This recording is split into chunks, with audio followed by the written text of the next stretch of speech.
Yet something here knows you. The evening arrives slowly, settling like dust on quiet surfaces. Indoors, the light softens, uncertain but warm.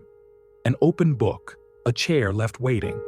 In the corridor, memories pause, listening, but not intruding.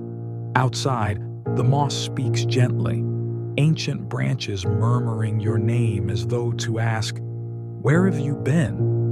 In the mist, everything returns. Forgotten words, hidden voices, the gentle ache of belonging. Further away, behind the veil of leaves, stands a house you almost knew.